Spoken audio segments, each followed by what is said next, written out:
മൃദംഗത്തിൽ അംഗീകാരത്തിൻ്റെ നിറവിലാണ് Thiruvananthapuram V Surendran. Chembai സ്മാരക പുരസ്കാരത്തിന് തൊട്ടു പിന്നാലെ കേന്ദ്ര സംഗീത നാടക അക്കാദമി പുരസ്കാരവും അദ്ദേഹത്തെ തേടിയെത്തി. സ്വാഗതം. നമസ്കാരം. എന്തായാലും ആദ്യം ഞങ്ങളുടെ ഈ അവാർഡിനുള്ള പുരസ്കാരം നേടിയതിലുള്ള സന്തോഷം വളരെ വളരെ നന്ദിയുണ്ട്. പിന്നെ ആദ്യമായിട്ടാണ് ഒരു ചാനലിൽ കൂടെ ഞാൻ ഈ സംരക്ഷണത്തിന് തയ്യാറാവുന്നത്. നമുക്ക് അവാർഡിൻ്റെ കാര്യങ്ങൾ പറഞ്ഞു തന്നെ പോകാം. പ്രത്യേകിച്ചും തിരുവനന്തപുരം വി സുരേന്ദ്രൻ എന്ന് പറഞ്ഞാൽ എല്ലാവർക്കും അറിയാവുന്ന ആൾ തന്നെയാണ്. കാരണം നിരവധി കച്ചേരികൾ കാര്യങ്ങളും എല്ലാം വെച്ച് പരിശോധിക്കുമ്പോൾ അത് താങ്കളെ പ്രത്യേകിച്ച് പരിചയപ്പെടുത്തേണ്ട ആവശ്യമില്ല. പക്ഷെ ഇപ്പോൾ 2 പുരസ്കാരങ്ങൾ തൊട്ടടുത്തായി കിട്ടി വരുന്നത്. ആ പുരസ്കാരത്തെക്കുറിച്ചാണ് എന്താ? അതായത് ഇതിപ്പോൾ ചെമ്പൈ സംഗീതോത്സവത്തിൻ്റെ പുരസ്കാരം എന്ന് പറയുന്നത് ഒരു വലിയ അംഗീകാരം തന്നെയാണ്. അതായത് ഒരു പത്മശ്രീ പത്മഭൂഷൺ കിട്ടുന്ന ആ ഒരു ലെവൽ ഞാൻ അതിനെ കണക്കാക്കുന്നു. അതുമാത്രമല്ല, എത്രയോ വർഷമായിട്ട് ചെമ്പൈ സ്വാമി അവിടെ ഉദയാസ്തമന പൂജ നടത്തുന്ന കാലം മുതൽ 68-69 കാലഘട്ടത്തിലും ആ കാലഘട്ടം അദ്ദേഹത്തിന് ജീവിച്ചിരിക്കുന്ന കാലത്തിലും അദ്ദേഹത്തിനോടൊപ്പം പ്രവർത്തിക്കാൻ സാധിച്ചു. അദ്ദേഹത്തിൻ്റെ കച്ചേരി 2 കച്ചേരി വായിക്കാൻ പറ്റി. അതിനെ തുടർന്ന് പിന്നെ അദ്ദേഹത്തിൻ്റെ മരണശേഷം ചെമ്പൈ സംഗീതോത്സവം ആരംഭിച്ചു 74. ആ കാലഘട്ടം മുതൽ ഞാൻ തുടർച്ചയായിട്ട് ചെമ്പൈ സംഗീതോത്സവമായിട്ട് ബന്ധപ്പെട്ട് അവിടെ പ്രവർത്തിച്ചു വരുന്നു, സബ് കമ്മിറ്റി അംഗം എന്നുള്ള നിലയിൽ. അങ്ങനെ വന്നുകൊണ്ടിരിക്കുന്ന സമയത്ത് ഇപ്പോൾ 2 വർഷം കോവിഡിൻ്റെ ഒരു പശ്ചാത്തലത്തിൽ മാറി നിൽക്കേണ്ടി വന്നു. പക്ഷേ ഇപ്പം തിരിച്ചും കമ്മിറ്റിയിൽ പോകണമെന്ന് ആഗ്രഹം ഉണ്ടായിരുന്നു. അപ്പോൾ ആ സമയത്താണ് ഇങ്ങനൊരു അവാർഡ് അവർ ചെമ്പൈ സംഗീതോത്സവ കമ്മിറ്റിയും ചെയർമാനും ഉൾപ്പെട്ട ഒരു മെമ്പേഴ്സ് ഉൾപ്പെട്ട ഒരു കമ്മിറ്റിയുണ്ട്. അതിൽ സബ് കമ്മിറ്റി അംഗങ്ങളുണ്ട്. അതുകൂടാതെ ദേവസ്വം കമ്മിറ്റിയുണ്ട്. ഈ ദേവസ്വം കമ്മിറ്റിയും സബ് കമ്മിറ്റിയിലുള്ള ഒരാളും കൂടെ ചേർന്നിട്ടാണ് ഈ അവാർഡ് നിർണ്ണയിക്കുന്നത്. അതിൽ ഒരുപാട് പേര് പ്രഗത്ഭരായ പലരും അപേക്ഷിച്ച് കാണും എന്ന് ഞാൻ വിശ്വസിക്കുന്നു. പക്ഷേ ഇപ്രാവശ്യം ഇത് 4ാമത്തെ മൃദംഗ ആർട്ടിസ്റ്റാണ് എനിക്ക്. അതായത് ആദ്യം TV ഗോപാലകൃഷ്ണൻ, അത് കഴിഞ്ഞ് മാവേലിക്കര വേലിക്കുട്ടി നായർ സാർ, എൻ്റെ ഗുരുനാഥൻ. അത് കഴിഞ്ഞിട്ട് ഉമയാൾപുരം ശിവരാമൻ സാർ, അദ്ദേഹവും വലിയ പ്രശസ്തനായ ഒരു വലിയ കലാകാരനാണ്, പത്മവിഭൂഷൺ വാങ്ങിച്ച ആളാണ്. അപ്പോൾ അതിനുശേഷം മൃദംഗ കലാകാരന് കിട്ടുന്ന ആദ്യത്തെ ഒരു എളിയ കലാകാരൻ, പ്രത്യേകിച്ചും ഗുരുവായൂരപ്പൻ്റെ ഒരു അനുഗ്രഹം. തീർച്ചയായിട്ടും. മറ്റൊരു കാര്യം, ഈ അവാർഡിലേക്ക് എത്തുമ്പോൾ പ്രത്യേകിച്ചും കേന്ദ്ര സംഗീത നാടക അക്കാദമി അവാർഡ് എന്ന് പറയുന്നത് വലിയ വിലപ്പെട്ടതാണ്. അപ്പോൾ അത് കിട്ടുക എന്നുള്ളതും ഒരു വലിയ ധന്യമായ ഒരു കാര്യം തന്നെയാണ്. അപ്പോൾ നമുക്കറിയാം, ഇന്ത്യയെ സംബന്ധിച്ച് പരിശോധിക്കുമ്പോൾ നിരവധി കലാകാരന്മാരുണ്ട്. എല്ലാ ഈ സംഗീത മേഖല പരിശോധിച്ചാൽ ഇങ്ങ് തിരുവനന്തപുരത്തേക്ക് അവാർഡ് എത്തുന്നത് അത് വളരെ വളരെ ഒരു ദുർഘടം പിടിച്ച ഒരു അവസ്ഥയാണ്. അതായത് ഏകദേശം മദ്രാസ് വരെ വരും ഈ അവാർഡുകൾ നിർണ്ണയം വരെ മദ്രാസിൽ നിന്ന് പോകുന്ന ഒരു അവസ്ഥയാണ്. എന്നുവെച്ചാൽ അപ്പുറത്തേക്ക് തന്നെ മിക്കവാറും വലിയ കലാകാരന്മാർക്ക് കൊടുത്തു കഴിയും. പിന്നെ ഇതിപ്പോൾ വെച്ചാൽ എനിക്ക് കിട്ടാനുള്ള ഒരു സന്ദർഭം എന്ന് പറയുന്നത്, ഞാൻ ആകാശവാണിയിൽ ഒരു 29 വർഷം ഞാൻ സർവ് ചെയ്ത ആളാണ്. പിന്നെ പല കമ്മിറ്റി, സെൻട്രൽ ഗവൺമെൻറ്റുമായിട്ട് പല കമ്മിറ്റികളിൽ, അത് ഓഡിഷൻ ബോർഡ്, MAB പാനൽ, ICCRൻ്റെ ഒക്കെ എംപാനൽമെൻറ്റിലൊക്കെ എൻ്റെ പേരുണ്ട്. അപ്പം അങ്ങനെ ആ പേരിലും ഗുരുനാഥന്മാരുടെ അനുഗ്രഹം, അത് ഈ പറയാതിരി വയ്യ. എന്താ വെച്ചാൽ ആദ്യത്തെ ഗുരുനാഥൻ മാവേലിക്കര വേലിക്കുട്ടി നായർ സാർ. അപ്പോൾ ആദ്യത്തെ ശിഷ്യനാണ് ഞാൻ അദ്ദേഹത്തിൻ്റെ. സൗതിരുനാൾ സംഗീത കോളേജിലെ ആദ്യത്തെ വിദ്യാർത്ഥിയുമാണ് അന്ന്. അതെ, അത് 63-ൽ കോഴ്സ് ഇതിന് അപ്ലൈ ചെയ്തു. ഉടനെ തന്നെ അത് സ്കോളർഷിപ്പ് കിട്ടി. പക്ഷേ ആ സ്കോളർഷിപ്പ് കിട്ടാനൊരു കാരണം, അന്നത്തെ ഞങ്ങളുടെ കോളേജിലെ പ്രിൻസിപ്പൽ ചെമ്മൻകുടി ശ്രീനിവാസ സാർ അദ്ദേഹമായിരുന്നു. അപ്പോൾ അദ്ദേഹവും എൻ്റെ പാലക്കാട് മണിസ്വാമിയുടെ അടുത്ത് റെക്കമെൻഡ് ചെയ്തു. എന്നുവെച്ചാൽ ഇങ്ങനൊരു പയ്യനുണ്ട്, അപ്പം അയാളെ അങ്ങയുടെ കൂടെ അയച്ചാൽ മൃദംഗം പഠിപ്പിക്കാൻ സൗകര്യപ്പെടുമെന്ന് ചോദിച്ചപ്പോൾ, അതൊന്നും ഇപ്പോൾ വേണ്ട, സ്കോളർഷിപ്പിനൊന്നും പഠിപ്പിച്ച് എനിക്ക് പറ്റില്ല. എന്നുവെച്ചാൽ എഴുത്തുകൂത്ത് കറസ്പോണ്ടൻസൊക്കെ ഉണ്ടല്ലോ, അത് വേണ്ട, അല്ലാതെ പഠിക്കാൻ വരുന്നെങ്കിൽ വന്നോട്ട് എന്നുള്ള രീതിയിൽ പറഞ്ഞു. അപ്പം ഞാനെന്തായാലും അപ്ലൈ ചെയ്തു. ആ വർഷം ഒരു പ്രശസ്തരായ സംഗീതജ്ഞരുടെ ഒരു ഇൻ്റർവ്യൂ ബോർഡിൽ ഞാൻ അപ്പിയർ ചെയ്യേണ്ടി വന്നു. സെൻട്രൽ കർണാടക കോളേജിൽ മുടികൊണ്ട വെങ്കട്ടരാമയ്യർ, മിശ്രി സുബ്രഹ്മണ്യർ തുടങ്ങിയ TL വെങ്കട്ടരാമയ്യർ തുടങ്ങിയ വലിയ പ്രശസ്തരായ അന്നത്തെ കാലത്ത് അവരുടെ മുമ്പേ പോയിട്ട് ഇൻ്റർവ്യൂ ചെയ്തിട്ടാണ് എനിക്ക് സെലക്ഷൻ കിട്ടുന്നത് പാലക്കാട് മണിസ്വാമിയുടെ അദ്ദേഹത്തിൻ്റെ അടുത്ത് മൃദംഗം പഠിക്കാൻ. അത് ലോകത്തിൽ ഒരു എന്ന് വെച്ചാൽ ഇനി ഇതിൽ പരം ഒരു ജീവിത സായുജ്യം എന്ന് പറയില്ലേ, അത് നേടാൻ ആ കാലത്ത് എനിക്ക് പറ്റി. ഇപ്പോൾ പറഞ്ഞു വന്നുകൊണ്ടിരുന്നത് ഗുരുവിനെ കുറിച്ചാണ്, പാലക്കാട് മണിയയ്യർ. അദ്ദേഹത്തിൻ്റെ ഈ ഒരു വാദന മികവ് അത് ഏത് തരത്തിലായിരുന്നു? അത് തഞ്ചാവൂർ ബാണി എന്ന് പറയും. അത് തഞ്ചാവൂർ വൈദ്യനാഥയ്യർ, പുതുക്കോട്ട ബാണി, തഞ്ചാവൂർ ബാണി, അങ്ങനെ 2-3 ബാണി അഡാപ്റ്റ് ചെയ്തിട്ടുണ്ട്.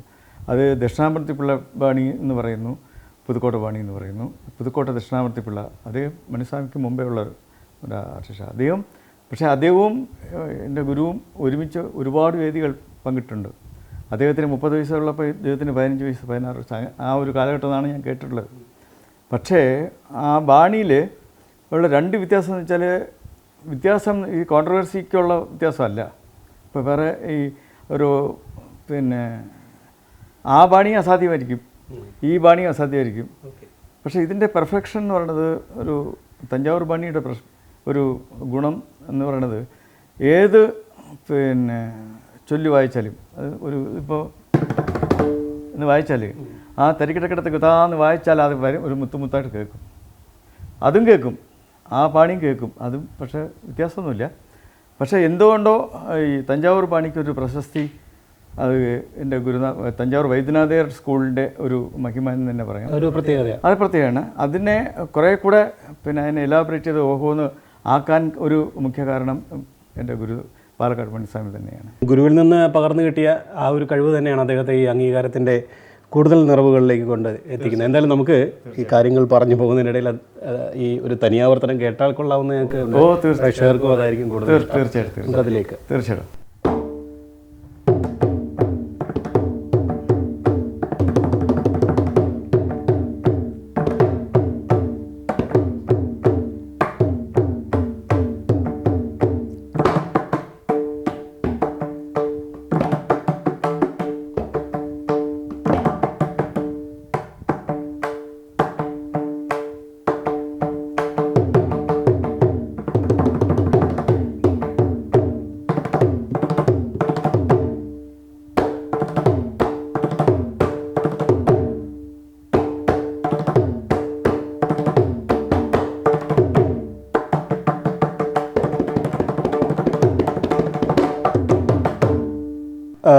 ഈ സ്വന്തമായി എന്തെങ്കിലും ഒരു പ്രത്യേക ശൈലി? അല്ല, സ്വന്തമായിട്ട് ചെയ്യേണ്ട കാര്യമില്ല. എന്നറിയോ, ഈ മഹാഗുരുക്കളുടെ കയ്യിൽ നിന്ന് കിട്ടിയതിന് മേലെ എനിക്കൊന്നും ചെയ്യാനില്ല. എനിക്കെന്നല്ല, ഈ ഫീൽഡിൽ ആർക്കും പറ്റാത്ത ഒരു കാര്യമാണ് അന്നത്തെ കാലത്ത് മഹാരഥന്മാർ ചെയ്തു വെച്ചിട്ടുള്ളത്. അത് ഒട്ടും സംശയിക്കണ്ട. നമ്മൾ പുതിയതായിട്ടൊന്നും ചെയ്താൽ അത് അബദ്ധവും. പാത പിന്തുടർന്ന് തന്നെ പോവുക. ആ പാത തുടർന്ന് പോണതാണ് ജീവിതശൈലിക്കും ആരോഗ്യത്തിനും എല്ലാത്തിനും, മൃദംഗവാദനത്തിനും എല്ലാത്തിനും നന്നെന്ന് വിശ്വസിക്കുന്ന ഒരു എളിയ കലാകാരനാണ് ഞാൻ. ഈ പല സ്ഥലത്തും ഇതുപോലെ കച്ചേരികളുമായി ബന്ധപ്പെട്ട് പോയിട്ടുണ്ടല്ലോ. അപ്പോൾ എന്തെങ്കിലും ഇപ്പോഴും മനസ്സിൽ ഓർത്ത് ഇപ്പോഴും വളരെ സന്തോഷം നൽകുന്ന, മനസ്സിൽ ഇപ്പോഴും നിറഞ്ഞു നിൽക്കുന്ന തരത്തിലുള്ള അനുഭവങ്ങൾ? തീർച്ചയായിട്ടും. അതായത് ഒന്നാമത് മൃദംഗത്തിൻ്റെ ക്വാളിറ്റി, അതായത് തഞ്ചാവൂർ ശൈലിയിൽ പാലക്കാട് മണിസ്വാമിയുടെ ആ ശൈലിയിൽ മൃദംഗം വായിക്കാൻ, ആ മൃദംഗം മേക്കിംഗ്, അതൊന്ന്. പിന്നെ അതിൻ്റെ ടോൺ, ഇതിൻ്റെ ഒരു പെർഫെക്ഷൻ, അതാണ് പിന്നെ പാലക്കാട് മണിസ്വാമിയുടെ ആ സ്കൂളിലെ ശിഷ്യഗണങ്ങൾക്കുള്ള ഒരു പിന്നെ ആദരവ് കിട്ടാനൊരു ചാൻസ് കൂടെ അതാണ്. അതായത് അദ്ദേഹം 100% ചെയ്ത കാര്യം നമ്മൾ 1% വായിക്കുമ്പോൾ ജനങ്ങൾ അത് അംഗീകരിക്കുന്നു. അത് നിസ്സാര കാര്യമല്ല. അതായത് ഒരു ചൊല്ല് നമ്മളിപ്പോൾ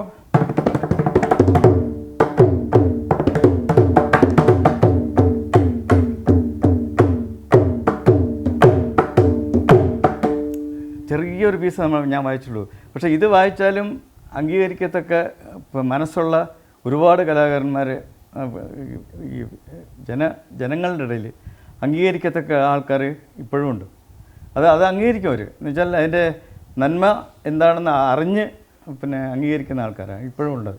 ഞാൻ നമ്മൾ നേരത്തെ പറഞ്ഞതുപോലെ നിരവധി പ്രമുഖരായ കലാകാരന്മാരോടൊപ്പം ചെയ്യാൻ പറ്റി. പ്രത്യേകിച്ച് നെയ്യാറ്റിൻകര വാസുദേവനായാലും, അല്ല KV നാരായണസ്വാമി, ശേഷഗോപാൽ, പിന്നെ ഒരുപാട് പേര്, പിന്നെ മധുര സോമസുന്ദരം, DK പട്ടമ്മാൾ, ബാലമുരളീകൃഷ്ണ സർ, ഇവർക്കൊക്കെ എനിക്ക് അക്കോമഡേറ്റ് ചെയ്യാൻ പറ്റിയിട്ടുണ്ട്. എന്ന് വെച്ചാൽ ആ അക്കോമഡേറ്റ് ചെയ്യുന്ന വെച്ചാൽ അത് എൻ്റെ ഒരു മുഖ്യ കാരണം ആൾ ഇന്ത്യ റേഡിയോയാണ്.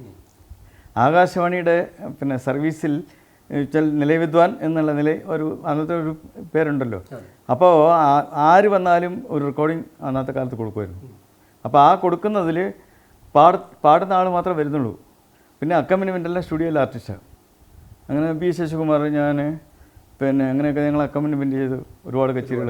വേദി എന്ന് വെച്ചാൽ നമുക്ക് ആ സ്റ്റുഡിയോ റെക്കോർഡിങ്ങിൽ കൂടെ നമുക്ക് ഒരുപാട് പ്രശസ്തി കിട്ടിയിട്ടുണ്ട്. പിന്നെ തിരുവനന്തപുരം നവരാത്രി മണ്ഡപം നിസ്സാര കാര്യമില്ല. 10-25 വർഷം അടുപ്പിച്ച് മൃദംഗം വായിക്കാൻ പറ്റിയിട്ടുണ്ട് എനിക്ക്. വലിയ Maharaja K V. Narayanaswamy, doctor T V. Gopalakrishnan, പിന്നെ പി.എസ്. നാരായണസ്വാമി, കെ.എസ്. നാരായണസ്വാമി സാറിൻ്റെ വീണ.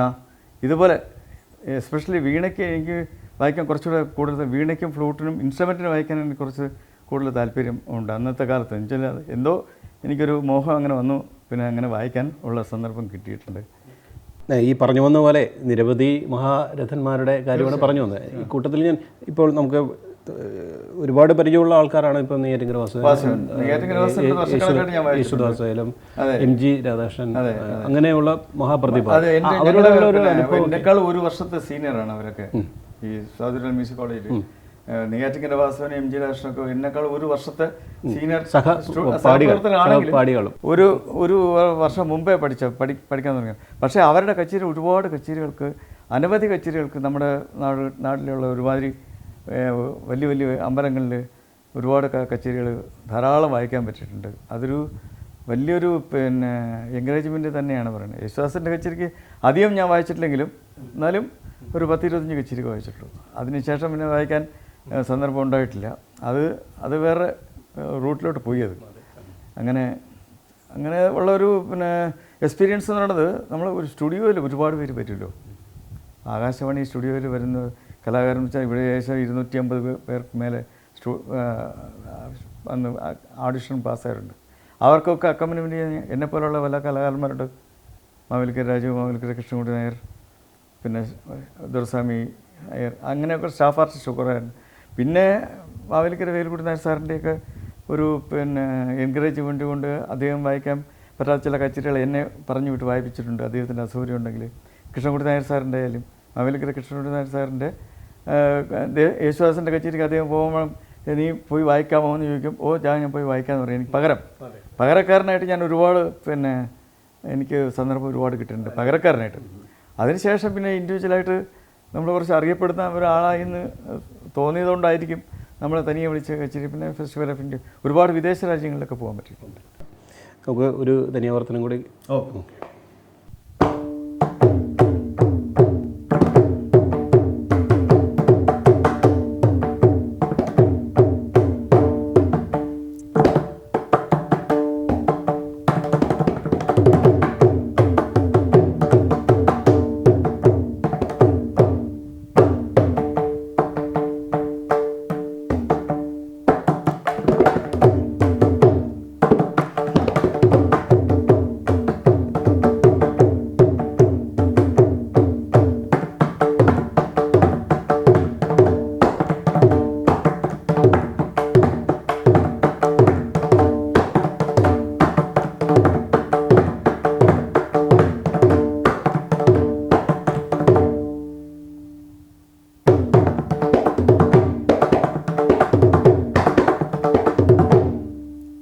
ഓക്കെ, നേരത്തെ പറഞ്ഞതാണ് ഈ ഗുരുകുലവാസത്തെക്കുറിച്ച്. ഇപ്പോഴത്തെ കുട്ടികൾക്കൊന്നും അത് അറിയില്ല. ഇപ്പോൾ സംഗീതം പഠിക്കുന്നവർക്കും അങ്ങനെയുള്ള കാര്യങ്ങളൊന്നുമില്ല. ആ അനുഭവം ഒന്ന് പങ്കുവെക്കാം. അദ്ദേഹത്തിൻ്റെ കാലത്ത് ഞാൻ അദ്ദേഹത്തിൻ്റെ കൂടെ ഗുരുകുലവാസം ചെയ്യുന്ന കാലത്ത് വീട്ടിലെ ഒരു കുടുംബത്തിലൊരു അംഗം തന്നെയാണ് അപ്പക. അപ്പോൾ അവർ കഴിക്കുന്ന ആഹാരം തന്നെ ഞാനും കഴിക്കുന്നത്. പിന്നെ അദ്ദേഹത്തിൻ്റെ വൈഫ്, മക്കൾ എല്ലാവരും ഉണ്ടെങ്കിലും നമുക്കൊരു പുത്രവാത്സല്യം തന്നെയാണ് നമുക്ക് കിട്ടുന്നത്. കുറച്ച് കഴിഞ്ഞിട്ട് എന്നുവെച്ചാൽ ആദ്യമൊക്കെ നമ്മളൊരു അവരൊക്കെ പരീക്ഷിക്കുമല്ലോ ഇവൻ എങ്ങനെയാണെന്ന്, ഇങ്ങനെയാണ് ആളെന്നൊന്നും അറിഞ്ഞു കഴിഞ്ഞാൽ സത്യം പറഞ്ഞാൽ അവിടുന്ന് വിട്ടുവരാൻ തോന്നൂല. ഗുരുകുലവാസത്തിൻ്റെ മഹിമ എന്ന് പറയുന്നത് അതാണ്. പക്ഷേ ഞാൻ 10-12 വർഷം അദ്ദേഹത്തിൻ്റെ കൂടെ ഇരുന്ന് 11 വർഷം ഇരുന്നു. അത് കഴിഞ്ഞിട്ട് എനിക്ക് ഓൾ ഇന്ത്യ റേഡിയോ ജോലിയായി, മ്യൂസിക് കോളേജിൽ ജോലിയായി. ആദ്യം അവിടെ 3.5 വർഷം കഴിഞ്ഞിട്ടാണ് ഓൾ ഇന്ത്യ റേഡിയോ പോയത്. അപ്പോൾ ഓൾ ഇന്ത്യ റേഡിയോയിൽ ജോലിക്ക് പോയെങ്കിലും എല്ലാ ആഴ്ചയിലും മദ്രാസിൽ പോകണം ഞാൻ. അപ്പോൾ അന്നത്തെ വെച്ച് സ്റ്റേഷൻ ഡയറക്ടർ അടുത്ത് പെർമിഷൻ വാങ്ങിച്ചിട്ടുണ്ട്. എന്നുവെച്ചാൽ ഇദ്ദേഹത്തിൻ്റെ കച്ചേരിക്ക് പോകണമെങ്കിൽ ഞാൻ കൂടെ പോകണം ശിഷ്യനായിട്ട്. അപ്പോൾ അദ്ദേഹത്തിന് അക്കോമ്പനിമെൻറ്റ് ചെയ്യാൻ വെച്ചാൽ എല്ലാം മൃദംഗം എടുത്ത് വയ്ക്കാനും അദ്ദേഹത്തിൻ്റെ കൂടെ എല്ലാ സ്ഥലങ്ങളിലും ബോംബെ, കൽക്കട്ട ഒക്കെ പോയിട്ട് ഒരു 4 ദിവസം 5 ദിവസം കഴിയുമ്പോൾ തിരിച്ചു വരും. വീണ്ടും അടുത്ത ആഴ്ച ആകുമ്പോൾ വീണ്ടും കത്ത് വരും. കത്ത് വരുമ്പോൾ കത്തിനെ കൊണ്ട് സ്റ്റേഷൻ്റെ അടുത്ത് കാണിക്കും. ഇതാണ് അദ്ദേഹം വന്ന് ഇങ്ങനെ കത്തയച്ചു, നീ ഇപ്പോഴും ആൾറെഡി ജോലി വെച്ചിട്ട് മാനക്കൽമണി ശിക്ഷണം ചെയ്തിട്ട് ശരിപ്പെടാതെ ഉനക്ക് വേലയെല്ലാം ശരിപ്പെടാതെ എന്ന് പറഞ്ഞ് വരട്ടിയിട്ടുണ്ട് അന്നത്തെ കാലത്ത്. പക്ഷെ അതൊന്നും കണക്കാക്കിയില്ല. പക്ഷേ ആ ഗുരുകുലവാസ മഹിമ എന്ന് പറയുന്നത് നമ്മുടെ ജീവിതം എന്താണെന്ന് മനസ്സിലാക്കാൻ പറ്റും, ജീവിതം എങ്ങനെ നയിക്കണമെന്ന് മനസ്സിലാക്കാൻ പറ്റും, ആരുടെ അടുത്ത് എങ്ങനെ പഴകണമെന്ന് മനസ്സിലാക്കാൻ പറ്റും. പിന്നെ ഒരു വ്യക്തി സ്നേഹമുണ്ടല്ലോ, അത് ഒരാളുടെ അടുത്ത് എങ്ങനെ നമ്മൾ പഴകണം, എങ്ങനെ പഴകാൻ പാടില്ല, എന്തുകൊണ്ട് നമ്മളങ്ങനെ പഴകാൻ പാടില്ല എന്ന് പറഞ്ഞു, അതൊക്കെ നമുക്ക് മനസ്സിലാക്കണമെങ്കിൽ ഗുരുകുലാസം ഒരു വലിയ ഘടകം തന്നെയാണ്. തീർച്ചയായിട്ടും എല്ലാവരും ഗുരുകുലാസം ചെയ്യാൻ ഇപ്പോൾ പറ്റില്ല. എന്നുവെച്ചാൽ ഇപ്പോൾ എല്ലാവരും ബിടെക്കും എഞ്ചിനീയറും ഒക്കെ കഴിഞ്ഞിട്ടാണ് മൃദംഗം വായിക്കുന്ന ഒരുപാട് പേരുണ്ട്. അവരെ പോയി ഗുരുകുലാസം ചെയ്യാൻ പറഞ്ഞാൽ കാര്യം അന്നത്തെ ഒരു സാഹചര്യമല്ല ഇന്നല്ല സാഹചര്യങ്ങൾ. പക്ഷെ അന്നത്തെ കാലത്ത് പിന്നെ മിക്കവട്ടും അരീക്കോട് രാമാനുജൻ അദ്ദേഹത്തിൻ്റെ കൂടെ കെ വി നാരായണ സ്വാമി എത്രയോ 10, 15, 20 വർഷം കെ വി നാരായണൻ. അതാണ് ആ പ്രശസ്തി പേര് അല്ലേ. ഇങ്ങനെ പേരെടുത്ത കലാകാരന്മാർക്ക് വെച്ചാൽ അതിനേക്കാളും വലിയ ഗുരുവിൻ്റെ കൂടെ ഇരുന്നതുകൊണ്ടാണ്. തീർച്ചയായിട്ടും ഇപ്പോൾ ചെമ്മൻകുടി സ്വാമിയുടെ കൂടെ പാലാ സി കെ രാമേന്ദ്രൻ ഇരുന്നു. ഇപ്പോൾ പാലാ സി കെ രാമേന്ദ്രൻ ഇപ്പോൾ ഈ അവാർഡ് വന്നിട്ടുണ്ട് ഈ വായ്പാട്ടിന്. അല്ല പറയുക ഗുരുകുലാസം ഒരു ശക്തി നമ്മുടെ ജീവിതം ഇത്രയും നാൾ നയിച്ചു. അത് വലിയൊരു അനുഭവമാണ്. അത് അദ്ദേഹത്തിൻ്റെ പാതാരവിധങ്ങളിൽ സമർപ്പിക്കേണ്ട ഒരു സംഭവം തന്നെയാണ്. എന്തായാലും ഈ ഒരു രംഗത്തേക്ക് വരണമെങ്കിൽ കുടുംബത്തിൻ്റെ ഒരു പിന്തുണ, പ്രത്യേകിച്ചും കുട്ടിക്കാലത്ത് എങ്ങനെയായിരുന്നു ഈ കുട്ടിക്കാലത്ത് വെച്ചാൽ എൻ്റെ അമ്മയുടെ അമ്മാവൻ മാധവൻ നായർ എന്ന് പറയും. അദ്ദേഹം പിന്നെ സ്വാതിരുന്ന മ്യൂസിക് കോളേജിലെ നമ്മുടെ പാറശാല പൊന്നമ്മ ടീച്ചറിൻ്റെയും ഒക്കെ ഗ്രൂപ്പിൽ പിന്നെ അന്ന് ഗായക എന്നുള്ള കോഴ്സ് പഠിച്ച് പാസ്സായതാണ്.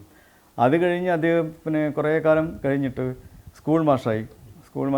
സംഗീതമാണ്, മ്യൂസിക് ടീച്ചറായി. അത് കഴിഞ്ഞ് പിന്നെ അദ്ദേഹത്തിൻ്റെ മക്കളെയൊക്കെ കഥകളി പഠിപ്പിക്കാൻ തുടങ്ങിയപ്പോൾ ഇദ്ദേഹം കഥകളി സംഗീതം പഠിച്ചു. കഥകളി സംഗീതത്തിലൂടെ കുറച്ച് പ്രശസ്തനായി. പിന്നെ അധികം പേരെടുക്കാനൊന്നും പറ്റില്ല. ചെങ്ങന്നൂർ രാമപിള്ളയൊക്കെ കൊണ്ട് അദ്ദേഹത്തിനെയൊക്കെ കൊണ്ട് ഇവിടെ വീട്ടിൽ താമസിപ്പിച്ചു, കുട്ടികളൊക്കെ പിന്നെ കഥകളി പഠിപ്പിച്ചു. അപ്പോൾ അങ്ങനെ ആ കാലഘട്ടം കഴിഞ്ഞു. അത് കഴിഞ്ഞിട്ട് എൻ്റെ അമ്മയുടെ സഹോദരൻ ഗംഗാധരൻ നായർ എന്ന് പറയും. പുള്ളി ഒരു ഹാഫ് ബ്ലൈൻഡാണ്, വലിയ കുറച്ചൊരു കാഴ്ചക്കുറവുണ്ട്. പക്ഷെ അദ്ദേഹം എല്ലാ ഇൻസ്ട്രുമെൻറ്റും വായിക്കും. ഫ്ലൂട്ട് വായിക്കും, വീണ വായിക്കും, മൃദംഗം വായിക്കും, എല്ലാം. പക്ഷേ എൻ്റെ തുടക്കം ഇത് തുടക്കം എൻ്റെ അമ്മാവൻ്റെ നിന്നാണ്. നമ്മൾ കുടുംബത്തിൻ്റെ കാര്യമായിരുന്നു പറഞ്ഞുകൊണ്ട് വന്നിരുന്നത്. അപ്പോൾ അവർക്ക് ഇന്ന് കിട്ടിയ പിന്തുണ എന്തായാലും ഇപ്പോൾ നമ്മളോടൊപ്പം രണ്ടുപേരും ചേരുന്നുണ്ട്. കുടുംബത്തിൽ മറ്റെല്ലാവരും നമുക്കൊപ്പം ചേരാൻ പറ്റിയില്ലെങ്കിൽ കൂടിയും വീട്ടിലുള്ളവർ നമ്മോടൊപ്പം ചേരുന്നുണ്ട്. എങ്ങനെയാണ് സാറിൻ്റെ ഇതിന് വലിയ പിന്തുണ കൊടുക്കുന്നു എന്ന് പറയാറുണ്ട്. കാരണം ഒരു സെക്രട്ടറിയെ പോലെയാണ് അമ്മയെന്നാണ് പറയുന്നത്. എങ്ങനെയാണ് കാര്യങ്ങൾ? എല്ലാ കാര്യത്തിലും കൂടെ നിൽക്കണം നമ്മൾ. അല്ലെങ്കിൽ ഒരു സമയത്ത് നമ്മൾ കൂടെ നിന്നില്ലെങ്കിൽ ചിലപ്പോൾ എന്തെങ്കിലുമൊക്കെ മറന്നു പോകും. പിന്നെ മനസ്സിനൊരു സമാധാനം കാണില്ല. അപ്പം ഭയങ്കര ടെൻഷനാണ്. അപ്പം എല്ലാ കാര്യത്തിനും നമ്മൾ പുറകെ നടന്ന് ഓരോ കാര്യവും അത് വേണോ ഇത് വേണോ അതെടുത്തോ ഇതെടുത്തോ. പിന്നെ സമയം രാവിലെയും വൈകുന്നേരമൊക്കെ മൃദംഗത്തിന് പ്രാക്ടീസ് ചെയ്യാനൊക്കെ ഇത്തിരി കിടന്നുറങ്ങിയാലും വിളിച്ച് എഴുന്നേൽപ്പിച്ച് അതൊക്കെ പ്രാക്ടീസ് ചെയ്യാൻ പറയുക. വൈകുന്നേരം ആണെങ്കിൽ വേറെ ശല്യമൊന്നും കൊടുക്കൂല. വൈകുന്നേരം ആണെങ്കിൽ സീരിയൽ കാണുന്നതൊന്ന് ഒഴിവാക്കാൻ വേണ്ടിയിട്ടാണ് ഞാൻ വൈകുന്നേരം മൃദംഗം വായിക്കാതിരിക്കുന്നത്. എന്ന് വെച്ചാൽ ആ സമയം മുഴുക്കെ നമ്മൾ മൃദംഗത്തിലോട്ട് ഇരുന്നാലേ ന്യൂസ് കാണാനും കൂടുതലിരിക്കും. അപ്പോൾ കുറച്ച് സമയം വൈകുന്നേരം ആയിക്കഴിഞ്ഞാൽ ഒരു 9 മണി വരെ മൃദംഗം പ്രാക്ടീസ് ചെയ്തുകൊണ്ടേയിരിക്കും. മകനെ കുറിച്ച് പറയുമ്പോൾ എന്തായാലും അച്ഛൻ്റെ ഒരു ശിക്ഷണത്തിൽ കുറേ നാൾ പഠിക്കാൻ കഴിഞ്ഞു എന്നുള്ളൊരു വലിയ സന്തോഷമാണെന്ന് തോന്നുന്നു അല്ലേ? ഒരു എങ്ങനെയാണ് ആ ഗുരുവിൽ നിന്ന് കുറച്ച് കാര്യങ്ങൾ പറഞ്ഞാൽ? ഞാൻ ഇപ്പം ഈ ഓഫീസ് ടെക്നോപാർട്ടിൽ വർക്കിന് ശേഷമാണ് കുറച്ച് കുറഞ്ഞത്. അതിനു മുമ്പ് വരെയും സ്ഥിരമായിട്ട് നമ്മൾ രാവിലെയും വൈകുന്നേരമൊക്കെ പ്രാക്ടീസൊക്കെ ചെയ്തുകൊണ്ടിരുന്നതാണ്. പിന്നെ അതിനുശേഷം പിന്നെ ഞാൻ വരുന്നത് ലേറ്റായി. അങ്ങനെയൊക്കെ ആയപ്പോഴേക്കും ഷെഡ്യൂൾ മാറിയപ്പോഴാണ് ഇങ്ങനെ ഒരു ഇത് വന്നത്. പിന്നെ സ്കൂൾ സമയത്തും കോളേജ് സമയത്തും ആ സമയത്തൊക്കെ നല്ലോണം ഇതായിട്ടുണ്ടായിരുന്നു. സ്കോളർഷിപ്പിനൊക്കെ ഉണ്ടായിരുന്നു. സെൻട്രൽ ഗവൺമെൻറ് കൾച്ചറൽ സ്കോളർഷിപ്പ് കിട്ടിയത് അത് ഗ്രാജുവേഷൻ വരെ ഉണ്ട്. അതിൽ പഠിച്ചുകൊണ്ടിരുന്നു. ഇപ്പോൾ ഈ സമയം കിട്ടുമ്പോഴൊക്കെ സാർ പറയുമായിരുന്നു, നിങ്ങൾ വൈകുന്നേരങ്ങളിൽ ഒരു സംഗീത കുടുംബമാണല്ലോ, വൈകുന്നേരങ്ങളിലൊക്കെ ഒത്തുകൂടുന്ന ഒരു പതിവുണ്ട്, അത് നന്നായി ആസ്വദിക്കാറുണ്ട്. ഉണ്ട്. അതെല്ലാം ഉണ്ട്. നമ്മൾ വൈകുന്നേരം സ്ഥിരമായിട്ട് അനിയനുമായിട്ട് ഇരിക്കും. പിന്നെ അല്ലാതെ മോളിൽ പോയി ഒരു 3-4 മണിക്കൂർ അടുപ്പിച്ച് പ്രാക്ടീസ് ഒക്കെ ചെയ്തുകൊണ്ടിരുന്ന സംഗീത ചർച്ചകൾ തന്നെ. അതെ, പ്രാക്ടീസ് ആയിരുന്നു മെയിനായിട്ടുണ്ടായിരുന്നു. എന്തായാലും വലിയ സന്തോഷം, ഒരു വലിയൊരു കലാകാരൻ്റെ കുടുംബത്തിനൊപ്പം ഞങ്ങൾക്ക് ചേരാൻ കഴിഞ്ഞത് വലിയ സന്തോഷം. ചാനലിൽ കൂടെ വന്ന് നമുക്ക് ഇത്രയും സംസാരിക്കാൻ പറ്റി. പിന്നെ ഈ ചാനലിലെ പ്രക്ഷേപണം കാണുന്ന ഈ നിങ്ങളിത് പ്രക്ഷേപണം ചെയ്യുമ്പോൾ, ടെലികാസ്റ്റ് ചെയ്യുമ്പോൾ ആയിരക്കണക്കിന് ആൾക്കാർ ഇത് കാണും അല്ലേ? അപ്പോൾ ഇങ്ങനൊരാൾ ജീവിച്ചിരുന്നു, അദ്ദേഹത്തിന് പിന്നെ പറ്റിയ ഒരു പ്രോഗ്രാം ചെയ്യാൻ പറ്റിയെന്നുള്ളത് ചാരിതാർത്ഥ്യം നിങ്ങൾക്കുണ്ട്. തീർച്ചയായും ഞാനിവിടെ ഉണ്ട് എന്ന് എല്ലാവരെയും കാണിക്കാം. അതിൻ്റെ ഒരു വലിയ ഭാഗ്യം എനിക്ക് ഈ അവാർഡിലൂടെ, ഗുരുവായൂരപ്പൻ്റെ അവാർഡിലൂടെ, ഗുരുവായൂരപ്പൻ ചെമ്പൈസ്വാമിയുടെ അവാർഡിലൂടെ, പിന്നെ സംഗീതനാട അക്കാദമി, കേന്ദ്ര സംഗീതനാട അക്കാദമിയുടെ അവാർഡിലൂടെ വന്ന് ഭവിച്ചതുകൊണ്ട് എല്ലാവരും പൊതുവേ ഇവിടെ നമ്മുടെ ഈ പരിസരത്തുള്ള ഇപ്പോൾ അപ്പുറത്തെ വീട്ടിൻ്റെ പേര് രാഗം എന്നാണ്. എന്നുവെച്ചാൽ ഒരു ഡിസ്റ്റർബൻസും ഇല്ല നമ്മളെ കൊണ്ട്, അവരെ കൊണ്ടുമില്ല.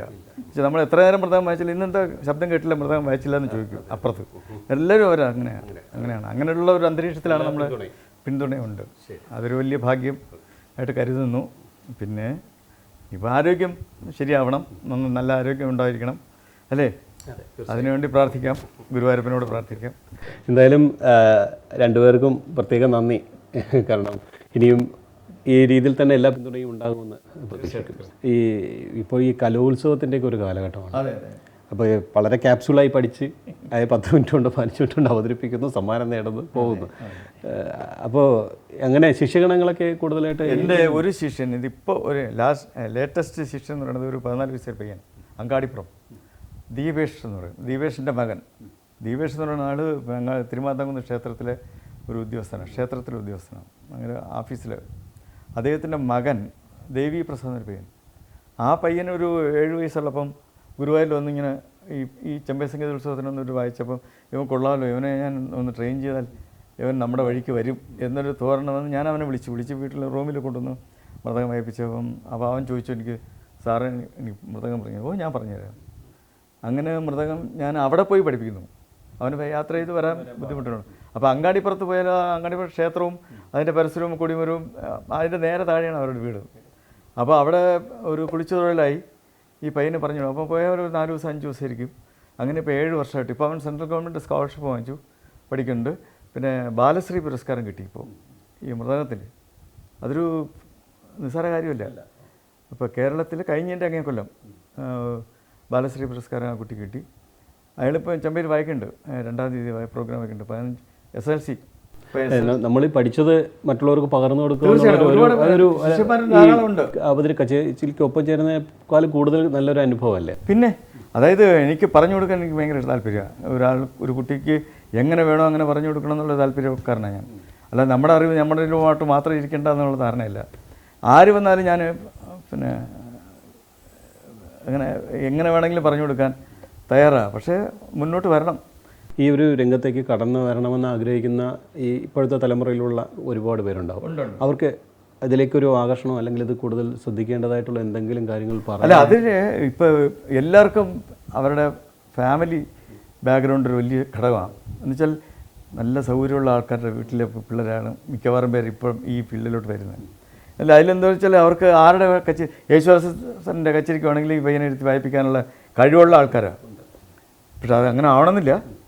പക്ഷെ അവർക്ക് അവർ പഠിക്കും, കുറച്ച് നാൾ പഠിക്കും, കുറച്ച് ഇതുപോലെ യൂത്ത് ഫെസ്റ്റിവലിനെ കുറച്ച് പോവും, പിന്നെ കാണാതാവും. അങ്ങനെ ഒരു അവസ്ഥ ഇവിടെ ഉണ്ട്. പിന്നെ ഇതുമായിട്ട് ഈ തൊഴിലുമായിട്ട് പഠിച്ച് വരണമെന്ന് താല്പര്യമുള്ള മ്യൂസിക് കോളേജിലൊക്കെ ചേർന്ന് കഷ്ടപ്പെട്ട് പഠിക്കുന്ന ഒരുപാട് വിദ്യാർത്ഥികളുണ്ട്. അത് നിസ്സാരമല്ല. അങ്ങനെ വരുന്നവർക്ക് പിന്നെ പഠിക്കാൻ ഉള്ളൊരു വേദി. പക്ഷേ നമ്മളടുത്ത് വന്ന് നമ്മൾ പഠിപ്പിക്കും അല്ലേ? നമ്മളടുത്ത് സാർ എന്നെ പഠിപ്പിക്കണമെന്ന് പറഞ്ഞ് വന്നാൽ തീർച്ചയായിട്ടും ഞാൻ 2 കൈ നീട്ടി സ്വീകരിക്കും. ഞാനിത് ശ്രദ്ധിക്കുകയായിരുന്നു. കാരണം ഒരു മക്കളെപ്പോലെ തന്നെ സൂക്ഷിക്കുകയാണ് നമ്മുടെ സംശയമുണ്ടോ? എല്ലാം അത് വെക്കുന്നതിന് തന്നെ ചില പ്രത്യേകതകൾ ഞാൻ കണ്ടു. അതെ അതെ അതെ. അതെങ്ങനെയാണെന്ന് ഇത് വാദ്യത്തിൻ്റെ ക്വാളിറ്റി എന്ന് വെച്ചാൽ ഇതിപ്പോൾ ഇപ്പോൾ ദീം എന്ന് കേൾക്കുന്നു, ഇതൊരു മെറ്റാലിക് ടോണും അല്ല, പക്ഷേ ഒറിജിനൽ സൗണ്ടാണ്. ഇതിൽ ഈ ഈർക്കിലൊക്കെ ഇങ്ങനെ കുത്തി വെച്ച് അങ്ങനെ വേറെ സൗണ്ടുണ്ട്, ചാമെന്ന് കേൾക്കും, സ്റ്റീൽ പാത്രം തട്ടണമല്ലേ. ഇതല്ല, വൈബ്രേറ്റ് ചെയ്യും, ടോൺ അത് നിൽക്കും. അത് മെട്രോണോം വെച്ച് ഇത് വെച്ച് നോക്കിയാൽ അറിയാം അത് എത്ര സസ്റ്റെയിൻ ചെയ്ത് പോകുന്നുള്ളത് നമുക്ക് അറിയാൻ പറ്റും. അതുപോലെ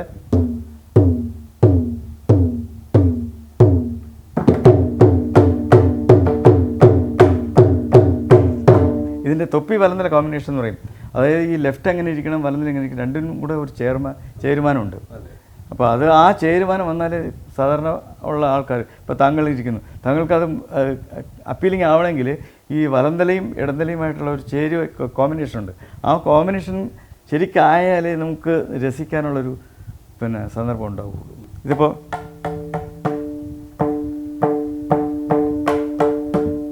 അത് കേൾക്കണമെങ്കിൽ ഇതിൻ്റെ കലവില്ലാതെ ഈ ശ്രുതി ശുദ്ധമായിട്ട് ചേർക്കണം.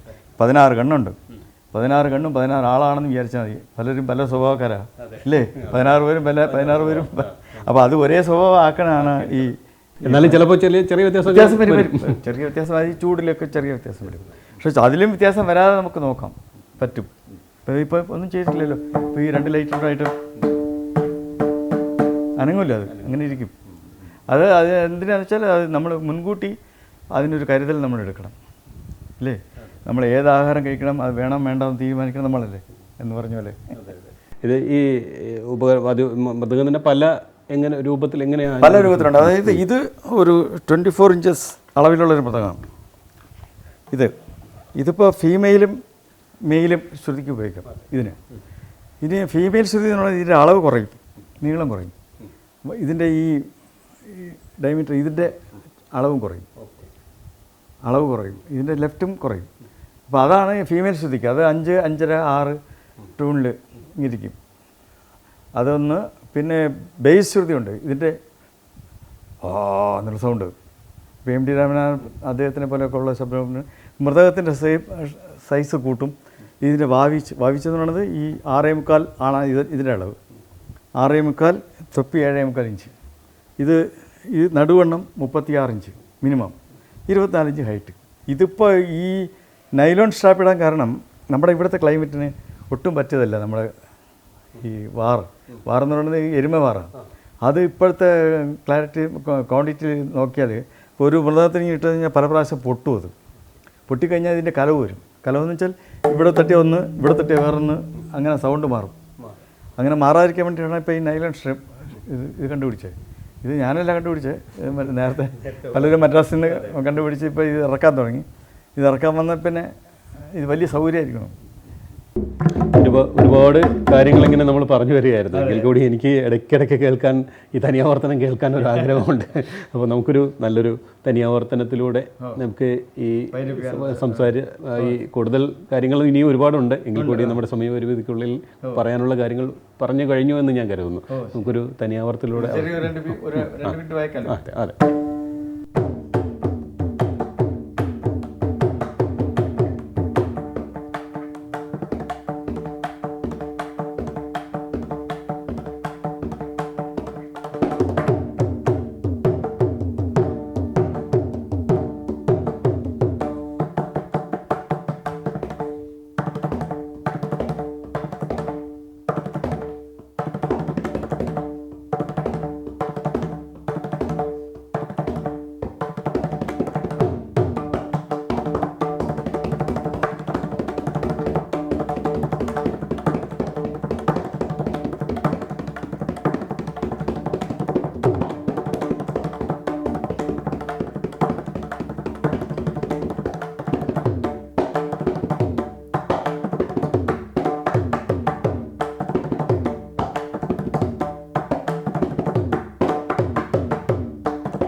ഓ, എന്തായാലും സന്തോഷം. നമ്മൾ ഇത്രയും നേരം പറഞ്ഞു കൊണ്ടിരുന്നതും കേട്ടതുമെല്ലാം ഒരു മഹാനായ ഒരു കലാകാരൻ്റെ അനുഭവങ്ങളും അദ്ദേഹത്തിൻ്റെ വിശേഷങ്ങളുമെല്ലാമാണ്. കൂടുതൽ പുരസ്കാരങ്ങൾ നേടാൻ ഇനിയും കഴിയും എന്ന് ഞാൻ വിചാരിക്കുന്നു. എല്ലാ ഗുരുവായൂരപ്പനും ഗുരുനാഥനും അനുഗ്രഹിക്കട്ടെ. നമുക്ക് എൻ്റെ പ്രശസ്തമായ 2 വലിയ മഹാഗുരുക്കന്മാരുണ്ട്. അവർ വിചാരിച്ചാൽ മേലോട്ട് ഇനിയും പോകാൻ പറ്റും എന്നുള്ളൊരു ധാരണയിലാണ് ഞാനിപ്പോൾ ലൈഫ് മുമ്പോട്ട് പോകുന്നത്. തീർച്ചയായും. എന്തായാലും ഇത്രയും സമയം ഞങ്ങളോടൊപ്പം ചിലവഴിച്ചതിന് നന്ദി അറിയിക്കുന്നു.